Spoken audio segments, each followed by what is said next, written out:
Olá, queridos. Bom dia, boa tarde, boa noite para todos vocês. Eu sou Eliseu Lustosa. Olá, queridos, eu sou o Lucas Lustosa.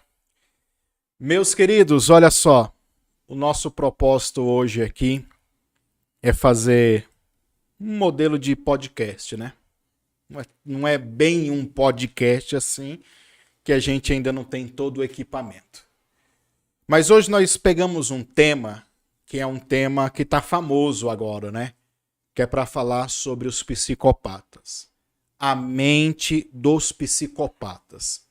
E qual é o nosso propósito? Vocês são especialistas em neurociência, em psicologia, psiquiatria? Não. O nosso propósito não é isso. Apesar de aqui e ali a gente usar alguns termos, né, científicos. O nosso propósito nesta live, nesse podcast é fazer uma análise espiritual, ok? Então, eu já peço você que comece a compartilhar aí esse vídeo, chamar pessoas para entrarem ao vivo, tá bom? Começa a curtir o vídeo, compartilhar, lança para o máximo de grupos que você puder. É uma conversa aqui, eu e o Lucas vamos ficar conversando aqui.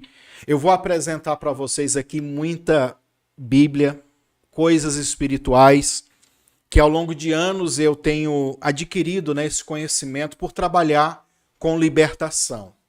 Então, se prepare, porque você vai receber aí uma carga pesada de conhecimento. E você sabe, né, meu querido, minha querida, é o conhecimento que transforma, é o conhecimento que liberta, tá bom? Então, já ajuda a gente no compartilhamento se você se interessa, tá? Olha só para você que está chegando agora. Tem algumas perguntas que nós separamos aqui. Por exemplo, um psicopata pode ser salvo? Se a psicologia ou a psiquiatria ou a ciência diz que eles não podem se arrepender, não tem possibilidade deles se arrependerem. Outra pergunta, como é que é o inferno para essas pessoas? E como que é a mente espiritual? Irmãos, isso aqui vai ser fantástico que eu vou falar para vocês aqui. Como é a mente, como que é espiritualmente a visão espiritual da mente de um psicopata. Tu sabe que esse cara ele só fica maquinando o mal, né? Pensando em coisas terríveis. E vale a pena lembrar que quando a gente fala dos psicopatas, quem já estudou, como eu sou um curioso, já assistiu um monte de vídeo de um monte de gente falando sobre isso, sabemos que nem todo psicopata ele tem aquela tendência para matar as pessoas, né? Tem psicopata profissional que usa a psicopatia, essa frieza que eles têm para prosperar. São pessoas inteligentes, são pessoas que desenvolvem-se assim nos projetos e se dá muito bem. Então, eu sei disso, mas o nosso foco aqui é falar dos psicopatas que realmente cometem crime. Como que é a mente dessas pessoas? Você que é obreiro, você que é pastor, você que é curioso, aí eu quero ter essa informação para vai que eu lidou com uma pessoa dessa na minha família ou na minha igreja, ou eu quero ajudar uma pessoa dessa espiritualmente. O conhecimento ele te dá chaves para você até ter ferramentas de oração, de intercessão. Essa é a verdade. Então, fique até o final deste vídeo, porque vai ser de suma importância. Eu peço, antes de passar aqui para o Lucas, tá? Antes de passar para o Lucas aqui, eu peço vocês que sigam a gente nas nossas redes sociais. Não, a live, a princípio, está sendo transmitida na minha página pessoal, tá? Pastor Eliseu Lustosa. Mas o nosso propósito é fazer crescer a página do nosso podcast, que é Os Cabeça de Pudim. Então aí nas descrições, tá? Você vai encontrar todas as nossas redes sociais. Eu peço vocês que já me seguem aqui para irem para lá também, para a página, para o canal no YouTube. Nós não estamos fazendo a live no YouTube porque o YouTube nos bloqueou. Então nós estamos esperando sair o bloqueio. Vai demorar um mês aí, tá? Então, já segue a gente aí nas redes sociais. Tem Instagram, tem Facebook, tem YouTube. Tá tudo nas descrições aí, ok? Lucas, o Lucas separou dois casos aqui, ele vai comentar algumas coisinhas, eu vou parando ele, vou também questionando, vou perguntando e a gente vai fazendo aqui um trocadilho, tá bom? Vai lá, Lucas. Eu separei aqui, pessoal, 2 casos que são bastante conhecidos, acredito que por todos vocês. Principalmente é o caso que tá rolando aí. Tem até uma série na Netflix, né? Que é do caso do Jeff Dahmer. E um outro caso que aconteceu aqui na nossa cidade mesmo, que também ficou bem conhecido no Brasil e no mundo inteiro, que foi o caso do Thiago, um serial killer também daqui. Mas vamos começar pelo caso do Jeff Dahmer, né? Jeff Dahmer foi um cara que teve bastante conhecimento na sua época, né? Que ele guardava, conhecido como canibal, né? E eu separei aqui algumas coisinhas que eu anotei aqui. Vou começar falando principalmente porque geralmente ele era um cara aparentemente bem tranquilo, né? Calmo, né? Não demonstrava ser totalmente essa pessoa revoltada, perturbada, conturbada, né? Que a gente conhece hoje em dia pela série. E quero começar aqui falando algumas coisas, principalmente o quê? Sobre quando ele matava suas vítimas.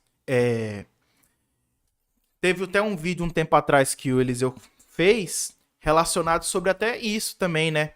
Que ele guardava partes do corpo das suas vítimas em casa como troféus, né? Ele guardava crânios, parece, se eu não me engano, tinha 7 crânios já guardados na casa dele, que ele guardava como troféus, né? E o crânio tem um significado bem interessante, né? Que o Eliseu até comentou um tempo atrás, né? E vamos ver o significado, né? O que significa o crânio, né? Pois é, pessoal, olha, nesse vídeo que o Lucas está falando, a gente percebe o seguinte. Quando ele guardava, o Jeffrey Dahmer guardava os crânios, ele era uma espécie de troféu. O crânio, biblicamente falando, ou espiritualmente falando, para os judeus, o crânio é o Keter, palavra hebraica que significa coroa. Então, quando ele guardava aqueles crânios, ele estava guardando um troféu. Então, se você pega aí os especialistas falando sobre isso, você vai ver essa mesma dinâmica. Tudo que ele guardava que pertencia às vítimas era uma espécie de troféus para ele lembrar, para ele recordar. Inclusive, o Jeff Dahmer, ele tirava fotos dos corpos despedaçados, em posições eróticas. Cara, ele tinha uma mente totalmente dominada pelo mal, perturbada. E sobre isso, tá? Nós vamos começar então aqui a entrar dentro do tema. Eu quero fazer aqui uma edição para vocês. Eu vou colocar aqui um vídeo daquela psiquiatra Bia, mais conhecida no YouTube como Bia, né? Ana Beatriz. E esse corte aqui é lá do Inteligência Limitada, tá? Vou colocar aqui na tela para vocês, para você ver a visão científica da coisa, da mente de um cara desse, entendeu? E aí a gente vai começar a entrar nos temas aqui do podcast, os temas para fazer análise espiritual. Então nós vamos começar vendo este vídeo aqui, tá? Preste bem atenção.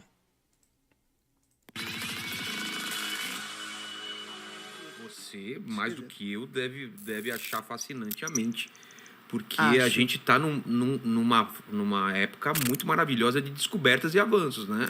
Eu acho que a parte mental ainda está muito limitada, Vilhena. Eu Não, acho. mas O corpo humano, eu acho que Então, a gente tem avançado horrores. Mas 20 anos atrás... 20 anos a gente não atrás, avançou? a gente avançou, mas ainda temos que avançar muito. Tipo, do que pode chegar é 1%, 2%, é isso? Eu diria que a gente está em 10%, tem 90%. Antes Tem era 90%. 1%. Tá. Porque hoje eu acho que a grande revolução no estudo da mente foi a tal da neuroimagem. O que é a neuroimagem? Você não faz ressonância para ver o fígado, para ver o coração?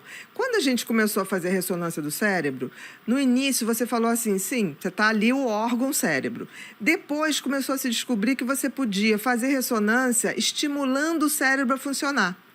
E aí você tem a tal da ressonância funcional. É aquilo que o pessoal fala, acendeu essa parte, acendeu essa... Isso. E aí o que você faz? Você põe uma pessoa nesse exame e aí você começa a projetar milhões de imagens. Então você vê a hora que você aciona áreas ligadas a afeto, áreas ligadas à raiva, a nojo, a repulsa. E aí vai mapeando. E aí você vai mapeando. Mas mais do que isso, perceberam que isso era igual a outros humanos. Exatamente. E perceberam, olha que coisa interessantíssima, que os psicopatas, eles têm o cérebro não funcionante na área do afeto. Caramba! Mas não fisicamente é físico? Não, a diferença não é física, é funcional. É funcional. O cérebro... São ligações. Exatamente. Como se fosse Ele não uma faz... fiação que ali não funciona. Se a gente fizesse essa metáfora da fiação, que eu acho boa, é como se alguns fios eles não se encontram. Como se alguns circuitos Estão estivessem desligados. desativados. Exatamente. Caramba! Então, por exemplo, quando... E olha, quem fez Mas isso... tem umas outras que a gente não tem, que estão ligadas ou não? O resto é igual? O resto é igual. Tá? Então, o que acontece? Quem descobriu isso foram 2 cientistas brasileiros. O quê? Em 2001, que é o Ricardo Oliveira e o Jorge Mol Neto. O que eles fizeram? Eles fizeram um estudo, exatamente, a ressonância magnética funcional em psicopatas e não psicopatas. O que eles fizeram? Pegaram um grupo, tá? De 20 psicopatas de sistema penitenciário, fizeram isso nos Estados Unidos, que aqui eles não podiam fazer. E fizeram não psicopatas, pessoas comuns. O mesmo teste. Então, eles ligaram o cérebro a um grande computador, botaram dentro de uma máquina de ressonância. Preste atenção no que ela vai falar aqui sobre a mente desses caras. Olha como é que funciona o cérebro deles. Preste atenção. E eles começaram a botar assim, um pôr de sol no arpoador com uma música de Tom Jobim. O que despertava nas pessoas? Uma coisa de paz, de harmonia, o sistema límbico ficava relaxado, zen. Aquilo, e botava assim, iam sucedendo cenas. Uma criança sendo estuprada, depois voltava com uma cena de guerra, alguém explodindo. O que acontecia? As pessoas que não eram psicopatas, elas reagiam, o sistema límbico, o sistema emocional, reagia com extrema repulsa àquelas cenas de... Pessoas normais repulsavam. Nossa, que nojo, que agonia. Olha os psicopatas, o que ela vai falar? Violência contra uma criança, violência contra alguém, com animais. E no psicopata, a mesma reação do sol se pondo no arpoador, com Tom Jobim, era a mesma pro resto. Não mudava. Não mudava. Pelo contrário, quanto mais dantescas as coisas, acendia uma área que lembrava o prazer para as pessoas, quase um orgasmo. Meu Deus do céu.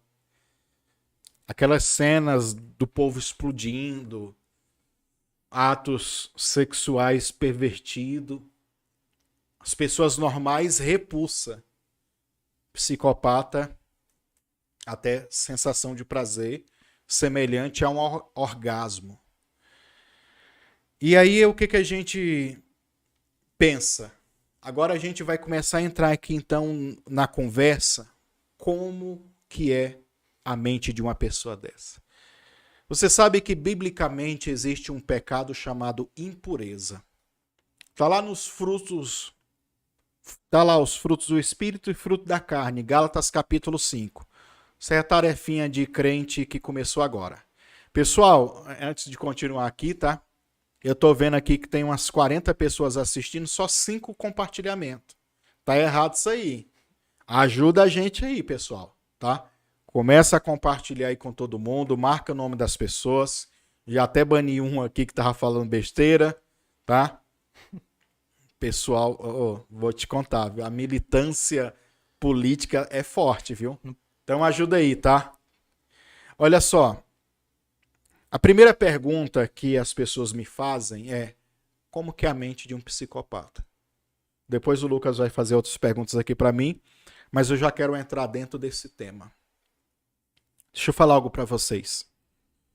A visão espiritual de como a mente de um psicopata é. Lembrando que o nosso propósito é fazer uma análise espiritual. Você acabou de assistir o vídeo aqui, a doutora falando sobre o cérebro, e inclusive como eu já assisti muitos vídeos dela e de outros caras falando sobre isso, o psicopata ele tem uma deficiência, vamos dizer assim, neuro-orgânica. É um defeito orgânico, como se fosse uma doença. Como ela disse aí, as conexões elas não se ligam, elas não se conectam. E aí ele tem então essa dificuldade de processar as emoções e de ter os sentimentos de empatia com alguém ou com alguma coisa, tá? Os únicos estímulos que ele tem é dele mesmo. Então o cara, o psicopata, ele é 100% egoísta. É ele, pronto, é o desejo dele, pronto e acabou. A Bíblia fala em Marcos capítulo 9, aqui inclusive vai responder duas perguntas já. Marcos capítulo 9, vou pegar aqui a minha colinha. O texto diz assim, ó, o versículo 43 e 44. Se tua mão escandalizar, corta, é melhor para ti entrar na vida aleijado do que tendo as duas mãos. Irei para o inferno, para o fogo que nunca se apaga. Olha aqui o detalhe. Aonde o seu bicho não morre, pega essa expressão, aonde o seu bicho não morre e o fogo não se apaga. Se você pega aqui então, se fosse fazer uma aplicação literal, o que é que faz o psicopata pecar? A cabeça dele, o cérebro dele. E se cortar o cérebro do cara, ele vai ficar vivo? Entendeu? Então como? É aí eu que te faço a pergunta. Mas a mente desse pessoal, tá? É uma mente tomada por demônios. Espiritualmente é como se a gente olhasse na cabeça da pessoa e visse a cabeça dele sendo comida por vermes. E esses vermes representam os pensamentos ruins, os desejos, as emoções negativas, egoísta, egocentristas, os vermes comendo. Jesus declarou aqui, ó, aonde o bicho não morre e o fogo não apaga. A palavra hebraica para bicho aqui, algumas traduções já traduz literal, que é verme. A palavra grega é a palavra escolex. Essa palavra escolex fala do verme. Na verdade, fala da cabeça do verme. Hoje já se usa esse entendimento. Mas imagina 2000 anos atrás, no grego. Para eles era o verme total, entendeu? Hoje essa parte escolex é a cabeça do verme, onde tem uns tentáculozinhos. Depois você pesquisa aí, tá? Inclusive a Tênia solion, que é a solitária. E a solitária, ela deposita principalmente os ovos na cabeça. Então, quando Jesus diz assim, ó, que o verme, ele não morre, ele está falando de um tipo de verme que atua na cabeça. Um tempo atrás, só para dar uma reforçada nisso, um tempo atrás viralizou na internet uma mulher, acho que era coreana, se eu não me falha a memória. É coreana. Ela teve algumas experiências de arrebatamentos e ela, como era uma artista plástica, ela começou a pintar os quadros do que ela via. Depois você pesquisa aí na internet que você vai encontrar. E ela começou a pintar como que ela via lá no inferno cada tipo de pecado. E eu me lembro naquela época de ver ela ter desenhado um quadro de uma pessoa que a cabeça era tomada por vermes. Depois você procura aí que você vai encontrar essa foto também. Não é difícil não. Então, aquele quadro é uma realidade espiritual. É como é a mente de um psicopata. É comida por vermes, espiritualmente falando. o cara já não tem capacidade de produzir pensamentos de si mesmo. Não é à toa que na série e no documentário do Jeffrey Dahmer, ele disse que tentou várias vezes reprimir esse impulso. Tentou várias vezes parar de pensar nisso, mas ele não conseguia. Então imagina você querendo que aquele pensamento saia da sua cabeça e aquilo não sai, fica comendo você, corroendo você. E sabe qual que é o mais triste? Vamos dizer assim, o mais pesado? É saber que isso vai continuar na eternidade para eles, Lucas. O verme vai continuar a comer eles. Como Jesus diz aqui. O verme que já come ele aqui, presente agora, vai continuar comendo ele lá na eternidade. Só que a gente sabe que no espírito isso é aumentado infinitas vezes mais. Por exemplo, quando você tem uma dor de cabeça física, dependendo da dor de cabeça, você até desmaia, porque é muita dor. Imagina essa dor de cabeça aumentada infinitamente mais. Meu Deus. É a consequência do pecado. Entendeu? Por que que isso já responde como que é o inferno para um psicopata? Então, uma das formas que ele vai viver a dimensão do inferno é que lá no inferno os pensamentos que atordoavam ele, comiam ele vivo, vão continuar comendo ele. Então imagina um Jeffrey Dahmer desse que morreu, sem se arrepender pelo jeito, pelo que a gente viu a história, né? Quando ele foi assassinado lá no presídio, dizem que ele nem quis nem reagir, né, Lucas? Ele disse que no banheiro parece que o rapaz lá pegou ele e ele não reagiu, pegou uma barra de ferro e ele disse como se ele tivesse já se entregado para querendo aquilo morrer, como né? uma forma de como é que eu posso explicar? Dar um fim no sofrimento dele, Isso. né? E não pagar por tudo que ele cometeu, entendeu? Meio que, vamos supor que isso já era um suicídio, entendeu? Inclusive eu vi um vídeo também, Lucas, falando sobre isso, desse cara que também era louco, o cara era louco também que matou ele. Mas esse era realmente esquizofrênico, maluco, que matou o Jeffrey Dahmer lá.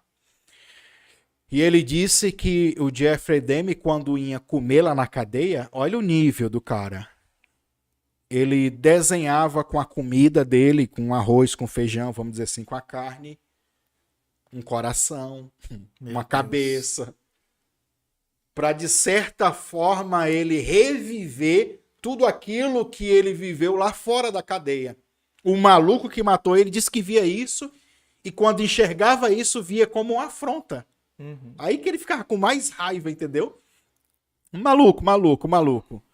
Mas a mente do psicopata é essa mente comida pelo verme.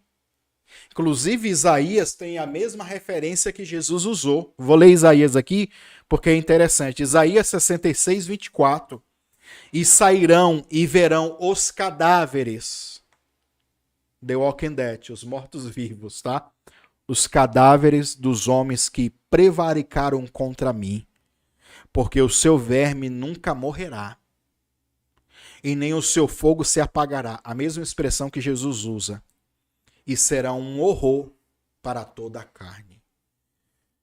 Então aqui, Apocalipse, Isaías 66 é como se fosse Apocalipse, entendeu? Os últimos, Isaías está declarando as profecias messiânicas e as profecias escatológicas. Aqui é o Apocalipse, é aquele dia, é o dia do Senhor, é o dia de lançar no fogo, no lago de fogo.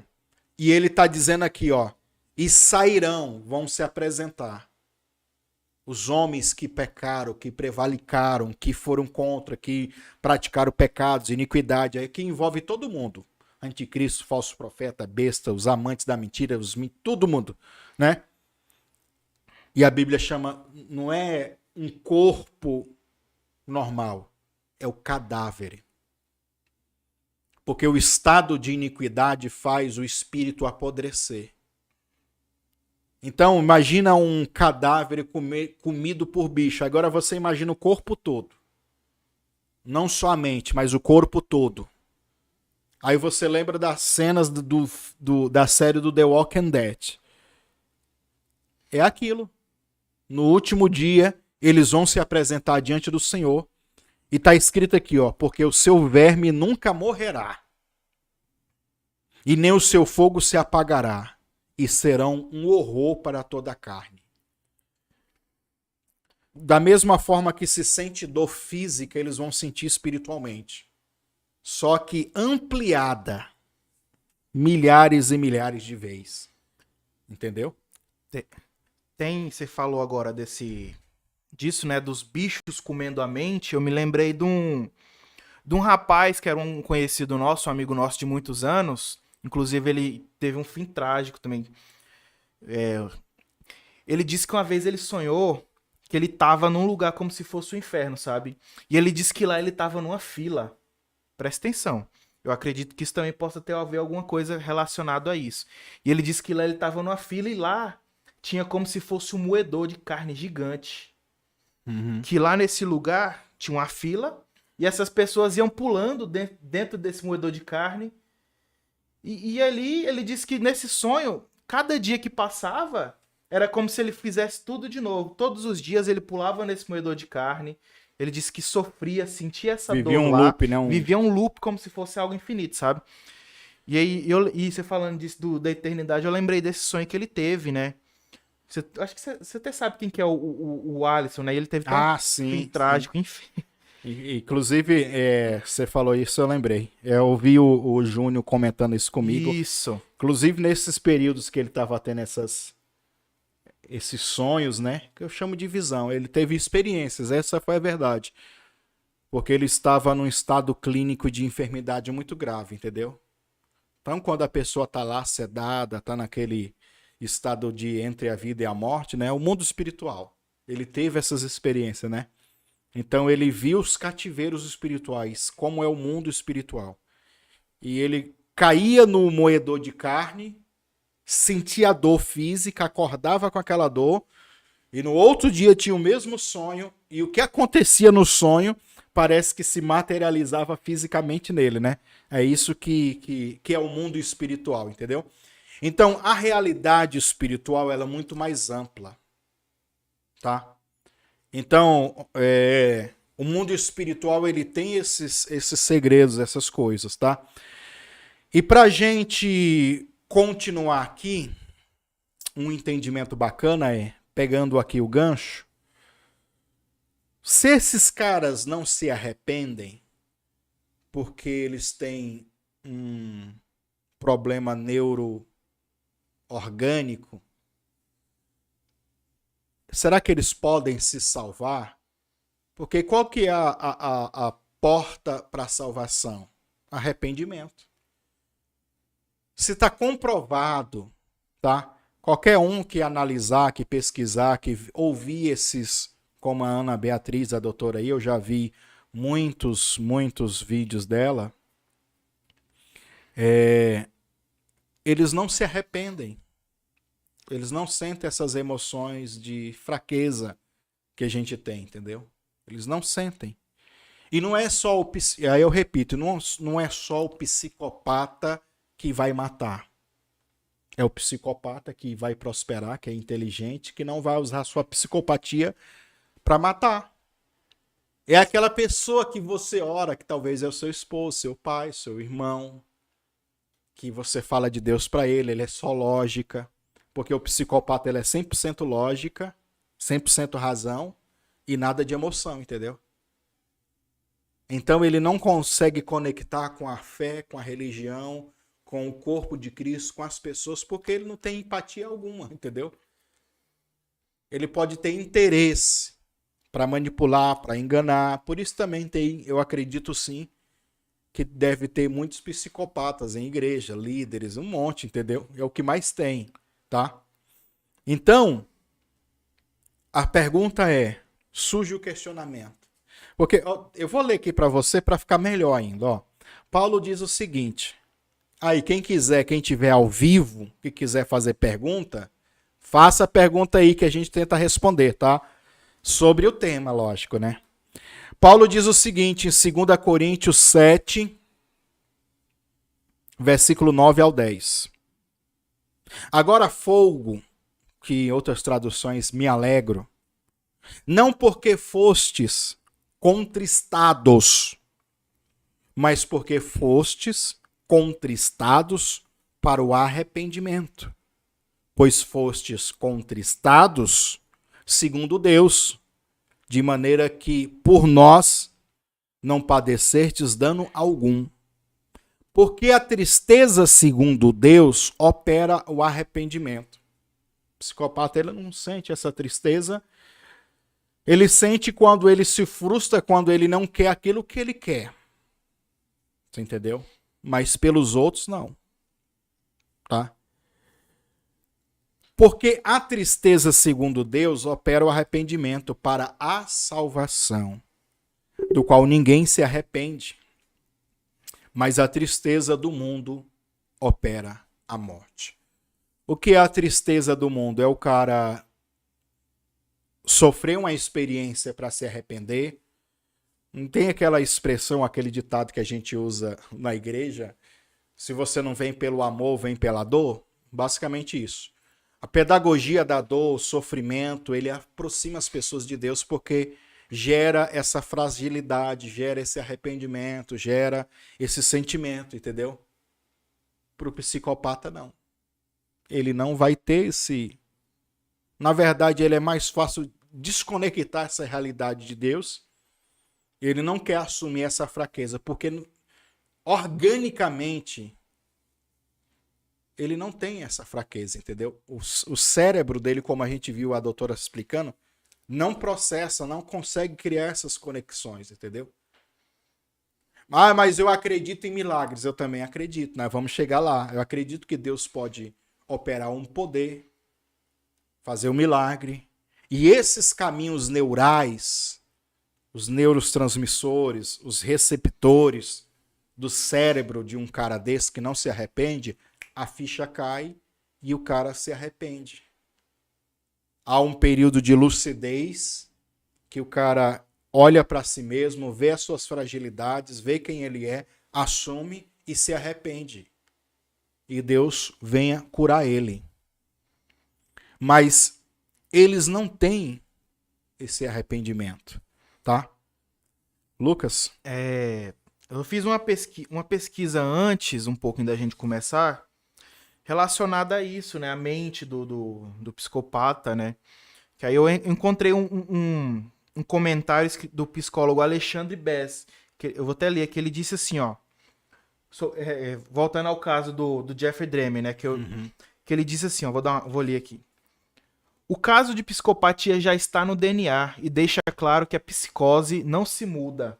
É uma condição que piora e não retorna e nem tem retrocesso. Meu Deus. E aqui ele também fala que são fragmentos cerebrais orgânicos que já está na estrutura mental do portador. Ou seja, ele já nasce com essa tendência, né? Com essa predisposição a fazer esse tipo de coisas, né? E aqui ele fala que não tem retrocesso, velho. É um trem bem Na complexo. verdade, só avança para pior. Só piora. Né? Só piora. Se a gente fosse contextualizar, espiritualizar, eu poderia chamar essa predisposição do que a Bíblia chama de inclinação da carne. Todos nós temos essa inclinação para algum tipo de pecado, uma tendência para algum tipo de pecado. Logo que isso se conecta a um espírito sedutor, que ao longo desde o nosso nascimento, os espíritos sedutores, eles estão no nosso lado, querendo que a gente reproduza o mesmo modelo de iniquidade que viveu os nossos pais. Pedro diz isso na sua primeira epístola, né? O fútil procedimento que viveu os nossos pais.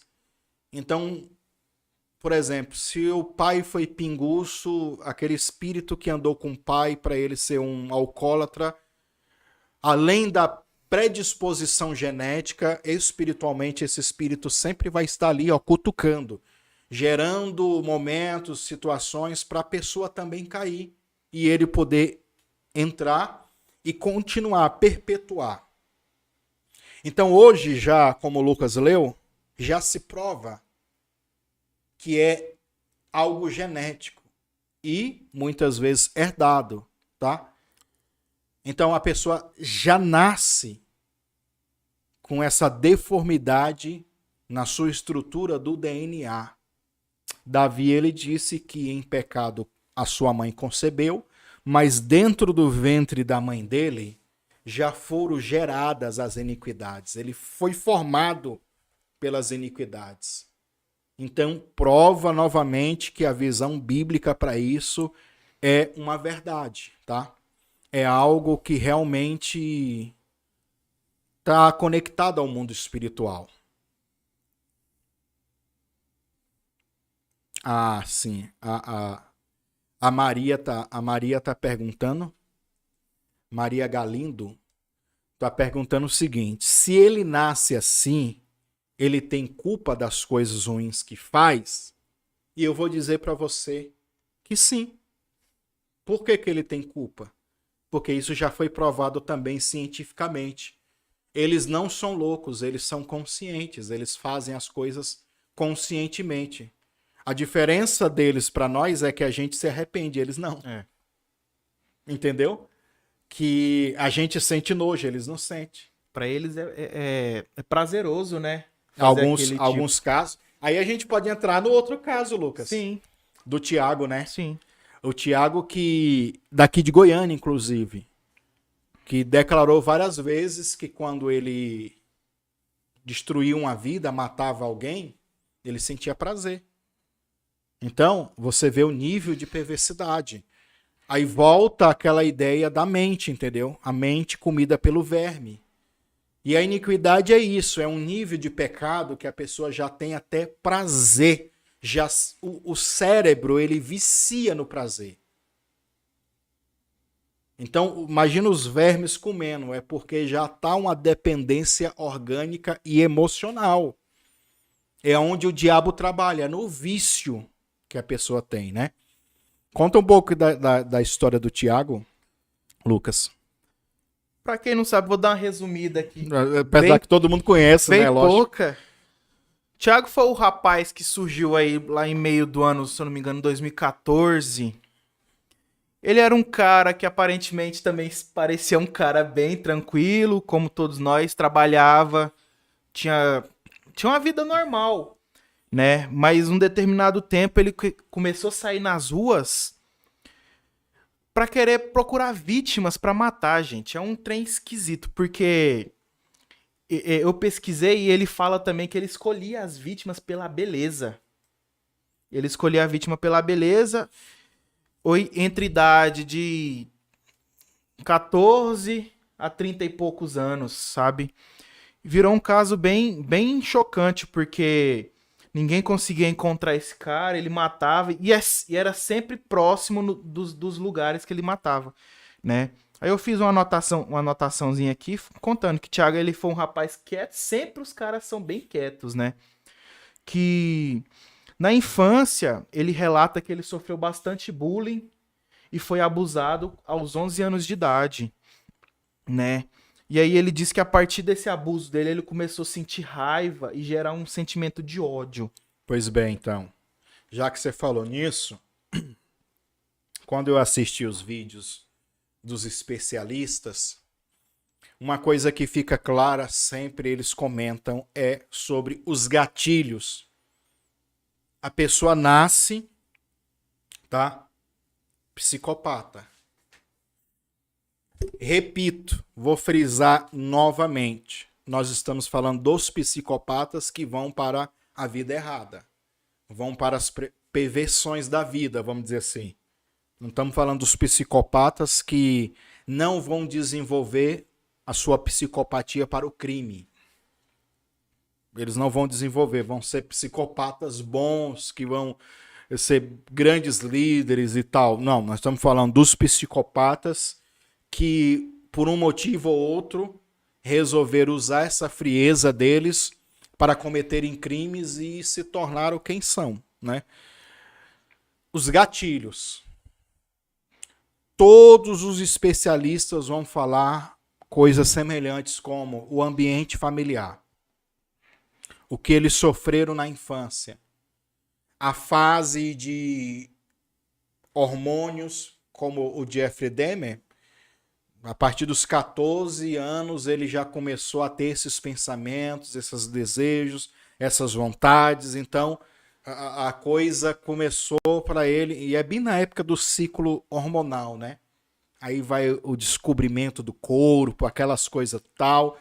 Então, aonde muitas iniquidades a nível RNA, a nível celular, a nível DNA, mudanças pequenas que depois vão influenciar todo o comportamento, todo o ciclo de energia do corpo, sei lá, qual tipo de coisa. O mundo espiritual, as deformidades, a perversão, a distorção da imago Dei, a imagem e a semelhança de Deus. Então, os gatilhos, eles são muito importantes de você entender. No caso do Tiago, ele foi abusado, então foi um gatilho para ele se revoltar. Aí, o que o povo fala é o seguinte, mas tem muitas outras pessoas que não foram abusadas e não se tornaram um serial killer da vida.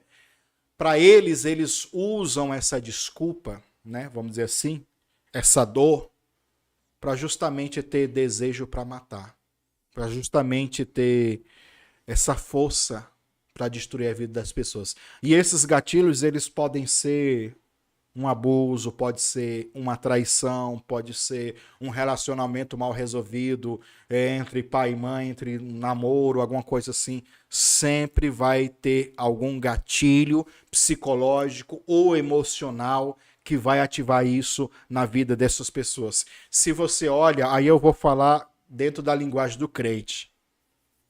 Eu que sou pastor de igreja local, quantos crentes eu já vi caírem em algum tipo de pecado, se afastarem da igreja por causa de uma situação emocional, um desentendimento, um gatilho foi ativado na mente dessa pessoa, um algoritmo do inferno foi ativado na mente dele, começou a processar essa ideia diabólica, pecaminosa, a pessoa cedeu, entrou no pecado e não saiu mais.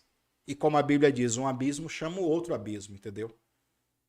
E tem pecados que eles vão trazer prazer para a pessoa. Aí vira o vício.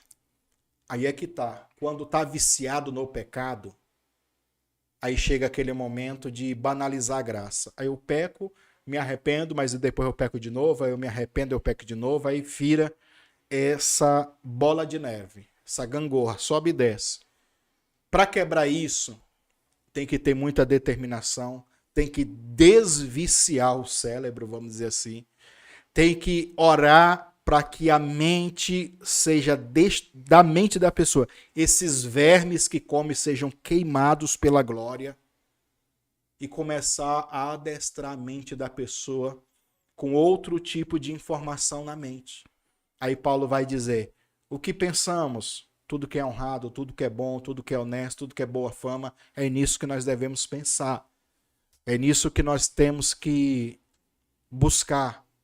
Aí você começa a mudar a mentalidade. Então, não é difícil também você encontrar aí no YouTube especialistas dizendo sobre desintoxicação da mente, dos pensamentos.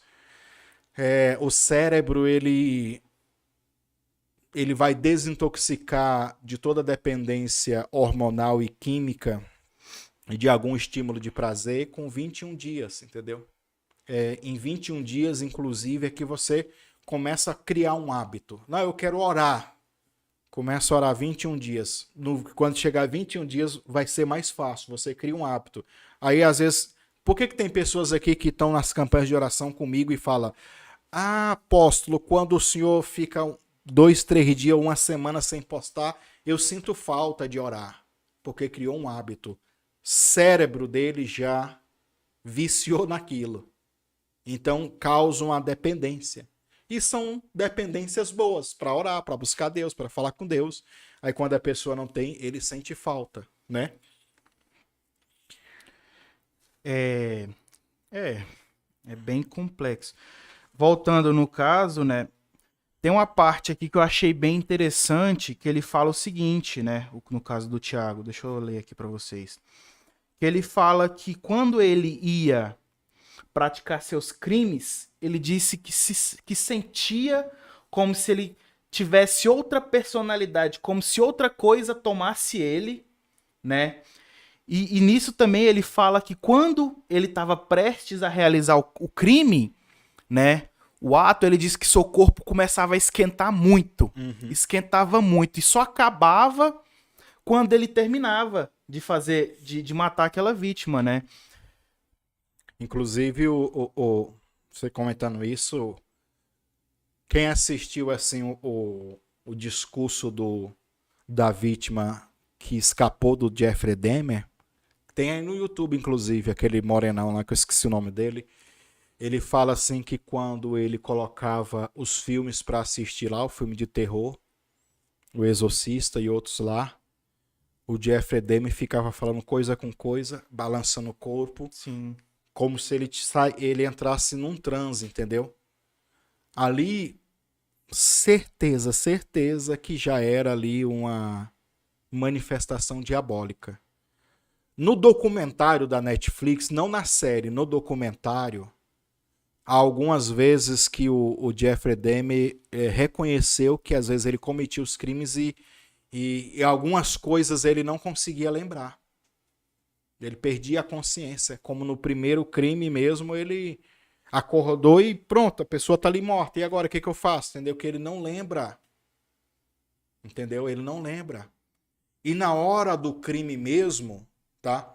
E na hora do crime mesmo, ele dava, às vezes assim, medicamento, drogas para dopar as pessoas. Mas ele mesmo não usava. Então, se o cara manifesta um demônio, incorpora o demônio, e o demônio usa ele para fazer tudo aquilo, e no outro dia ele acorda que está com um cadáver ali, aí você começa a conectar também a possessão demoníaca. E depois as coisas que ele cometeu e ele lembra de tudo e narra tudo. Ali, meus queridos, é porque já se tornou uma unidade do espírito, entendeu? E o que a gente falou no vídeo que o Lucas citou aqui anteriormente. Ali é a personificação demoníaca. É quando o espírito humano de uma pessoa se torna um só com o demônio. Da mesma forma que Paulo dizia o seguinte, ó, já não sou mais eu que vivo, mas Cristo vive em mim. Pessoas altamente diabólicas, também eles já estão neste nível, entendeu? Eles já estão nesse nível diabólico, de não é eles mais que vivem, é o próprio diabo, é o próprio demônio. Então a mente, os pensamentos, as emoções, os desejos já não, por mais que ele diz, eu não quero fazer, mas de repente vai lá e faz. Entendeu? Então é isso. Deixa eu ver aqui, tem alguém comentando. Maria de uma pessoa que fuma tem um tipo de psicopata? Não, creio que não, mano. O psicopata é o comportamento da pessoa. O vício no cigarro é só uma dependência orgânica, entendeu? Nós estamos falando de um comportamento que é gerado por uma mente maligna, uma mente perversa, entendeu? Tem uma pergunta que eu acredito que muita gente também teria curiosidade em saber, né? Na Bíblia, se tem algum psicopata, se na Bíblia tem algum relato de psicopata.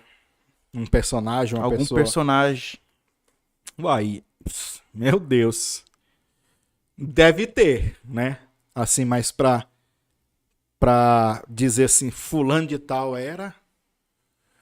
Eu posso me aventurar e dizer que Paulo, que antes era Saulo, era um psicopata. Porque não um psicopata de praticar o crime, mas ele é o que o povo chamava de sociopata, que no fundo é a mesma mente, só que age diferente, entendeu? Porque ele mandava executar e matar cristão, como na morte de Estevão ele estava lá presente e viu tudo acontecendo, e ele era um cara mau, motivado pela lei judaica, motivada pelos instintos de raiva, de ódio e de operação maligna na mente dele. Aí ele se encontrou, ele teve uma experiência empírica, sobrenatural com Jesus. Jesus se revelou para ele no caminho para Damasco. Saulo, a palavra significa grande, Paulo significa pequeno. Ele se achava o grande, o tal. E quando teve a revelação de Cristo, ele se tornou Paulo, o pequeno, né? Então Paulo pode ser um candidato, né? Mas na Bíblia está cheio de exemplos de gente que agia ou que supostamente, mas lógico, não tem como. Aí tinha que ser uma doutora Ana Beatriz da vida que deveria estudar alguns comportamentos de alguns personagens bíblicos para ver se algum desses tinha essa psicopatia para matar, entendeu? Se essa psicopatia é frieza, eu tenho até uma... Isso é uma coisa da minha cabeça de pudim, tá? O nosso podcast é Cabeça de Pudim, então você vai perceber como que a minha cabeça de pudim funciona. Eu acredito também, pessoal, que, por exemplo, um cara que é satanista, que faz aqueles rituais de animais, para beber o sangue de animal, até aí tá bom. Tem gente que se alimenta de sangue de animal aí nos países aí, é comum. Mas tem os satanistas que bebem até sangue de criança, entendeu? De gente. Vão numa cova fazer trabalhos de feitiçaria, come carne podre de defunto, entendeu? Um cara pra fazer isso tudo e sair dali de um ritual desse e dormir, esse cara deve ser um psicopata, entendeu? Que é frieza, porque é muita frieza. Tem gente que só um cheirinho ruim já incomoda. Imagina tu ter que ir comer. Ah, mas é demônio. Também. Você entendeu? Também. Então, muitas dessas pessoas envolvidas nessas religiões assim que tem esses rituais é um psicopata, né? Inclusive tem, aí a gente também não pode nem estar falando muito, senão depois dá processo, mas tem muitas religiões aí que cometem o estupro, o abuso sexual como parte do ritual, entendeu? Não, você está fazendo sexo não é com o pai de santo, o babalorixá, o pajé. Tem até caso de gente também de ramo de religião cristã. Não, você está fazendo o sexo com o Espírito Santo, com o Espírito tal. Tem essas loucuras? Tem. Todo um monte de psicopata maluco, entendeu? De gente perturbada, endemoniada. Mas se eles não conseguem organicamente se arrepender, como que eles podem ser salvos? Essa pergunta também eu te respondo para a gente finalizar o nosso papo, que eu acho que a gente já está enrolando demais, né? Então, a gente tem um monte de gente comentando aí. O que o povo está falando aí? A Daiane tá falando, o rei Herodes talvez seja ao ponto de matar as crianças por causa de Jesus? Sim, também, um sociopata, entendeu? Não foi ele que foi lá e... No fundo, o sangue cai na mão dele espiritualmente também, né? Mas ele é o famoso sociopata. Ele mandou... E ele, Herodes, era envolvido na alta feitiçaria, na alta magia. Não é à toa que quando ele morreu, em questões de horas depois, assim, coisa que não se vê em lugar nenhum, questão de horas depois, ele já estava apodrecendo. O estado de putrefação, o estado de podridão do corpo físico foi acelerado assim.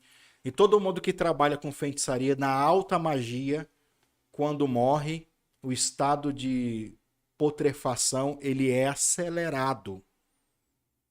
Porque é como se o estado espiritual morreu, se materializa, o que é espiritual se manifesta na carne, apodrece rapidão. O nível de feitiçaria tem a ver com isso também. Herodes era esse cara que era envolvido também na alta magia, na alta feitiçaria, tá?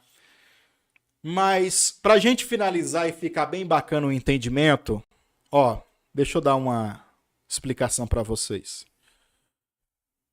Quando alguém chega diante de Deus e pede arrependimento, não é possível eu julgar quem pode ser salvo e quem não pode, ok? Não posso. Seja um Jeffrey Dahmer da vida, um Tiago ou qualquer outro que desenvolva esse comportamento psicopático. Não é eu que vou julgar. Quem julga isso é Deus. A Bíblia diz aqui, ó, em Mateus capítulo 3, versículo 8: produzi, pois, frutos dignos de arrependimento. A palavra digno é a palavra axos no grego. E me perdoe os especialistas em grego, que eu sou péssimo, tá? E as minhas pronúncias são as mais ruins. Mas se você procurar e pesquisar aí, você vai ver que eu cheguei perto. Pelo menos bati na trave, na pronúncia, né? Mas a tradução, ela é, pro português, ela é precisa, tá? A palavra digno também pode ser traduzido como merecedor. Quem tem que produzir esse fruto é eu, ok? Um fruto merecedor, ou seja, que mereça o perdão. A palavra digno também significa comparável. A palavra digno também no português pode significar adequado. Uma coisa é eu ir para uma festa, um baile à fantasia, outra coisa é colocar uma outra roupa para ir num baile de casamento. Diferença. Adequado. Então, se um psicopata ele chega diante de Deus para pedir perdão, ele tem que mostrar para Deus, como toda pessoa, o fruto adequado, o fruto digno, o fruto comparável de arrependimento, que mostra que ele realmente está arrependido. Quem produz esse fruto é nós. Muitas vezes, como Paulo diz aqui, a tristeza, segundo Deus, também acelera esse fruto. A palavra axos deriva também da palavra pesar. Olha aí onde a gente vai chegar. Então, digno, pesar. Pesar significa atribuir valor correspondente. Então, o fruto digno é um fruto que atribui o valor correspondente. Se eu chego no açougue e digo assim, eu quero 1 quilo de carne. Se der 900 gramas, não é o... Eu quero 1 quilo, põe mais 100 aí. Então tem que dar o que eu quero. Deus é do mesmo jeito. Deus quer o arrependimento. E quem é que mede esse fruto, que determina que é digno ou não, não é eu, não é a religião, não é o crentinho que fica com a saia do tamanho do não sei o quê e a língua também do tamanho do não sei o quê, apontando, dizendo ele é santo, ele não é, ela é, ele não é. Não é eu, não é aparência, não é nada. Eu vou dizer para você o que é. Deus, ele tem uma balança que pesa os corações.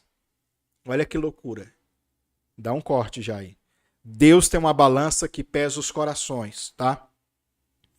Então, a palavra digno tem a ver com pesar. Isto é, uma avaliação de acordo com um peso. Aí a tradução, ou melhor, a concordância Strongs vai dizer que o fruto digno, pesar, é como se Deus tem uma balança que pesa o seu coração, pesa as suas palavras, pesa o seu arrependimento. Então, a palavra pesar aqui também significa ponderar, um fruto digno que seja ponderável. A palavra também significa baixar a balança. Antigamente tinha aquelas balanças antigas, né? Aí tem um peso aqui que põe o contrapeso.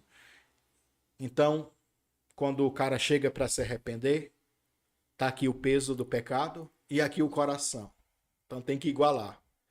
Quem vai determinar esse peso, se Deus aceita ou não, é o próprio Deus. Não é eu, não é ninguém. Mas existe essa balança que pesa o coração.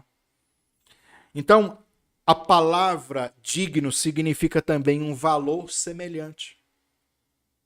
Tem tudo a ver com pesar, tá? Inclusive a palavra, o termo em inglês de axio significa eixo. O centro, né? O meio. Isso refere-se também a uma balança, operando por peso de compensações. Quem é que vai determinar se o meu fruto de arrependimento é aceito ou não? É o próprio Deus. Você consegue entender? Então, como é que eu vou saber se o cara não está dissimulando ou não? Não tem como, a não ser que Deus traga um discernimento para mim. Entendeu? Para alguma situação. Caso contrário, só Deus pode pesar um coração de um cara desse e julgar se ele pode ser salvo ou não.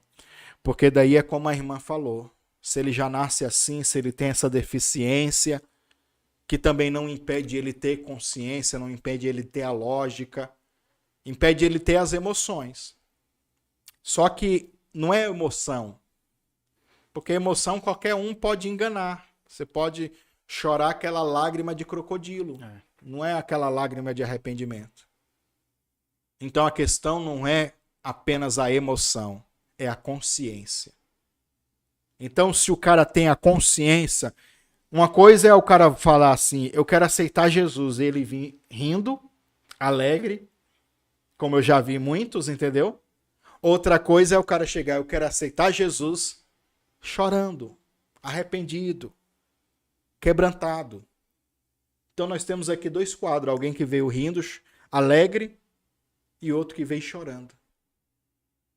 Se eu fosse julgar pelas emoções, talvez eu estaria errado. Mas eu não tenho que julgar salvação por emoções. Eu tenho que julgar salvação pelo nível de conhecimento e entendimento, luz que essa pessoa recebeu. Na verdade, as emoções de arrependimento, de tristeza, de choro, né? Elas são a consequência daquilo que você entendeu espiritualmente, tá? Então, como muitas pessoas já perguntaram aqui, a gente tentou responder, eu acho que a gente para por aqui, né, Lucas? Sim. Quer acrescentar alguma coisa? Só relacionado aí sobre esse arrependimento, né?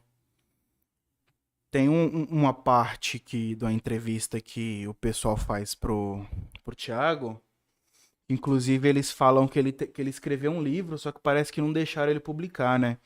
Relacionando os crimes, os casos. Inclusive, só cortando você aí, Lucas, o Thiago era um cara filho de crente. Sim, justamente era o que eu ia acrescentar agora. Então fala aí, então, vai lá. Que lá nesse livro ele relata, né, que parece que ele teve uma conversão. O Jeffrey Dahmer também. O Jeffrey Dahmer, ele ficou um tempo, inclusive um dos o povo meu Deus do céu, estão leiloando um monte de peças e objetos que pertenceu a Jeffrey Dahmer. Aí tem óculos, tem um monte de coisa. E entre os objetos tem a Bíblia dele que ele usava, né?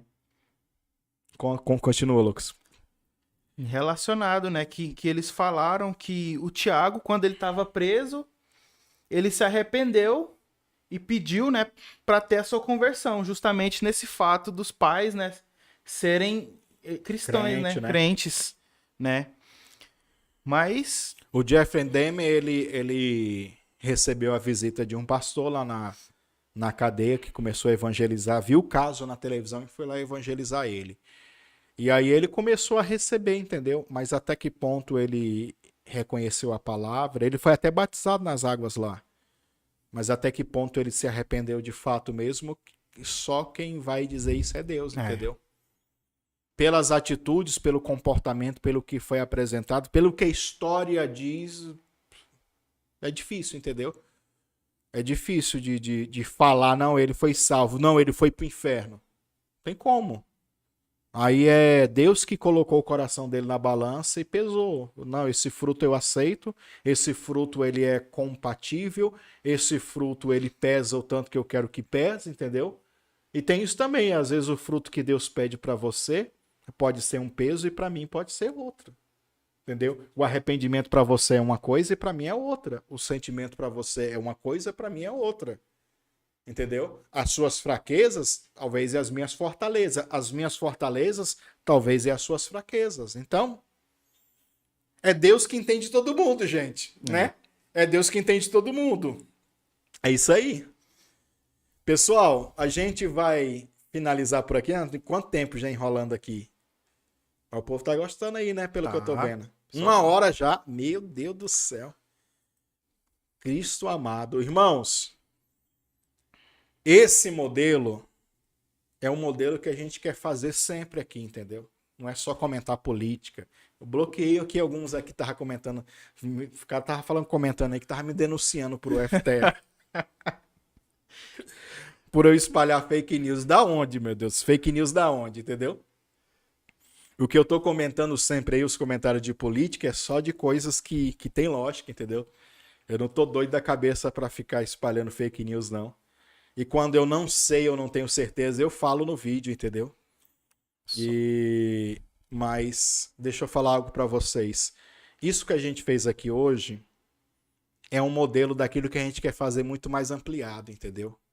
A gente tem muita ideia. A gente quer desenvolver. Isso aqui é novo para mim, é novo pro Lucas, entendeu? A gente está fazendo um teste aqui. Vocês e as nossas cobaias, vamos dizer assim, né? Mas o que precisa pra gente é equipamento, é um lugar. Aqui só cabe nós dois e olha lá. Não dá para fazer uma entrevista com mais alguém, eu e o Lucas ficar entrevistando alguém aqui. Não dá. Não tem espaço aqui. Aqui é onde eu gravo as minhas orações. Aqui foi projetado só para mim, entendeu? Fazer. Mas a gente tá aí disponibilizando um Pix para as pessoas que querem e que podem nos ajudar financeiramente. Pessoal, nós precisamos de câmeras, tá? Nós compramos esses microfones aqui, que é baratinho, inclusive. Uma qualidade boa, mais barato. Nós compramos mesa de corte, que é uma das coisas mais importantes para o podcast, é mesa de corte. Caro também. Nós temos a interface de áudio. Eu estou usando aqui no notebook um computador bom, entendeu? Mas se a gente usar ele muito nessa dinâmica aqui, ele não aguenta, porque notebook não é para isso. Ou seja, nós precisamos de câmera de computador, precisamos de montar o cenário e tudo isso é muito caro. A gente não tem condição, a gente tem a força de vontade. Se você quer patrocinar esse sonho nosso, nos ajuda então financeiramente.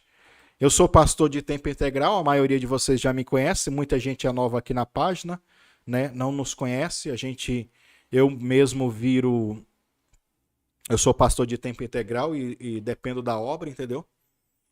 Não sou um pastor rico, milionário, ainda moro de aluguel, mas tenho certeza que eu já tenho profecia aí, viu? Que eu vou ser uma pessoa bem-sucedida, rica. Amém. Em nome de Jesus.